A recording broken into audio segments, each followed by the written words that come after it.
റഷ്യയിൽ നിന്ന് എണ്ണ വാങ്ങുന്നത് ഇന്ത്യ നിർത്തണമെന്ന അമേരിക്കൻ പ്രസിഡന്റ് ഡൊണാൾഡ് ട്രംപിന്റെ ഒരു താക്കീത് പെട്ടെന്ന് തന്നെ ഇന്ത്യ ആ തീരുമാനം എടുത്തു എന്ന നിലയിലൊക്കെ തെറ്റായ വാർത്തകൾ വന്നിരുന്നു. പിന്നാലെ തന്നെ ഇന്ത്യ കൃത്യമായി നിലപാട് വ്യക്തമാക്കി. അങ്ങനെ ഒരു തീരുമാനത്തിലേക്ക് ഇന്ത്യ പോയിട്ടില്ല. ഇന്ത്യൻ താല്പര്യങ്ങൾ, ഇന്ത്യയുടെ സാമ്പത്തിക താല്പര്യങ്ങൾ സംരക്ഷിക്കുന്ന വിധമായിരിക്കും ഇന്ത്യ കാര്യങ്ങൾ എടുക്കുന്നത്. എന്തായാലും അജിത് ഡോവൽ റഷ്യയിലേക്ക് എത്തുന്നു എന്നത് ഏറ്റവും പ്രധാനപ്പെട്ട കാര്യമാണ്. നമുക്ക് ആ ഉയർന്ന തീരുവ എങ്ങനെയെന്ന് കൂടി ഒന്ന് നോക്കാം.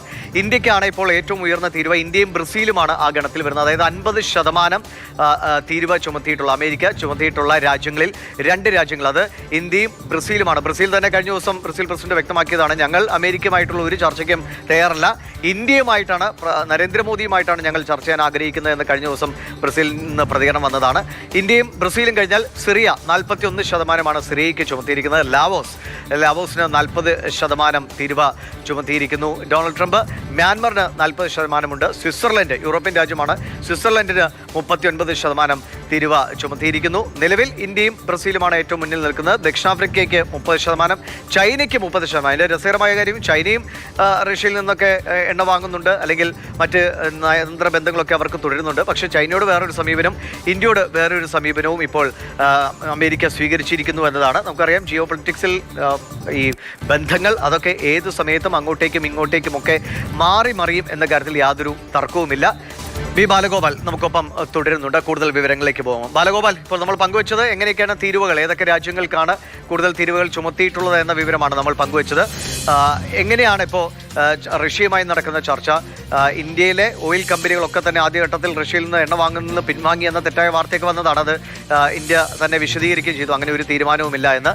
നമ്മൾ ആ ബന്ധം എങ്ങനെ മുന്നോട്ട് പോകും, അതിൽ കൂടുതൽ ഒരു ബന്ധത്തിലേക്ക് റഷ്യയുമായി പോകാനുള്ള സാധ്യതകൾ എങ്ങനെയാണ്? ഒപ്പം ഇന്ത്യയുടെ ഈ നിലപാട്, ഞങ്ങളുടെ താല്പര്യങ്ങൾ സംരക്ഷിക്കാനുള്ള തീരുമാനങ്ങളായി മുന്നോട്ട് പോകുമെന്ന് കൃത്യമായി അമേരിക്ക ഏതൊക്കെ വിധത്തിലാണ് നമ്മൾ അറിയിക്കുന്നത്?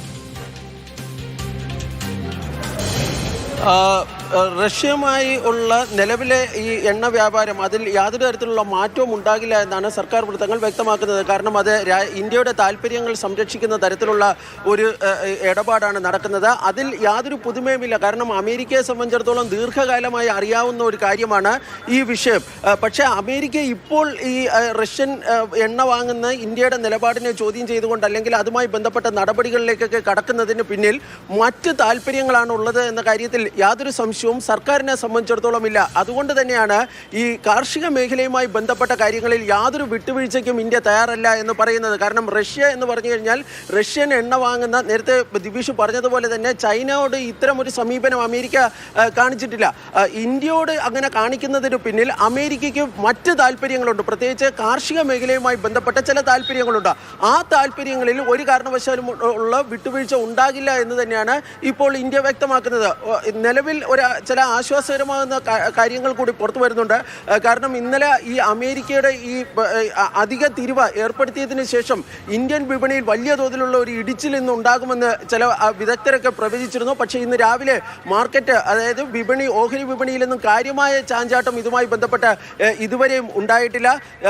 നിലവിലത്തെ സ്ഥിതി എങ്ങനെയാണോ അത് അങ്ങനെ തന്നെ തുടരുവാനാണ് ഇപ്പോൾ ഇന്ത്യ തീരുമാനിക്കുന്നത്. അങ്ങനെ പറയുമ്പോൾ പോലും ഈ പ്രശ്നം രമ്യമായ തോതിൽ പരിഹരിക്കുന്നതിനുള്ള ഒരു ഡിപ്ലോമാറ്റിക് തലത്തിലുള്ള ചർച്ചകൾക്കൊക്കെ ഇന്ത്യ അതിൻ്റെ സാധ്യതകളുമൊക്കെ ആരായുകയും ചെയ്യുന്നുണ്ട്. ഏതായാലും വലിയ തോതിലുള്ള വിട്ടുവീഴ്ച ഈ അമേരിക്കയുടെ എന്നല്ല, പ്രസിഡന്റ് ട്രംപിൻ്റെ ഈ ദുശാഠ്യത്തിന് മുന്നിൽ വലിയ വിട്ടുവീഴ്ചകളൊന്നും ചെയ്യേണ്ടതില്ല എന്നൊരു പൊതു നിലപാടിലാണ് സർക്കാർ എത്തിച്ചേർന്നിട്ടുള്ളത്. അതിൻ്റെ ഭാഗമായിട്ട് കൂടിയാണ് റഷ്യയും ചൈനയും ഒക്കെ ആയിട്ടുള്ള സഹകരണം കൂടുതൽ മെച്ചപ്പെടുത്തുന്നതിൻ്റെ സാധ്യതകൾ കൂടി ഇപ്പോൾ ഇന്ത്യ ആലോചിക്കുന്നത്. 7 വർഷങ്ങൾക്ക് ശേഷമാണ് പ്രധാനമന്ത്രി നരേന്ദ്രമോദി ചൈന സന്ദർശിക്കാൻ വേണ്ടി പോകുന്ന SCO സമ്മിറ്റിൽ പങ്കെടുക്കാൻ വേണ്ടി ഈ മാസം അവസാനം പ്രധാനമന്ത്രി ചൈനയിൽ എത്തുമെന്ന വാർത്തകൾ ഇന്നലെ കേന്ദ്ര വിദേശകാര്യ മന്ത്രാലയം തന്നെ വ്യക്തമാക്കിയിരുന്നു.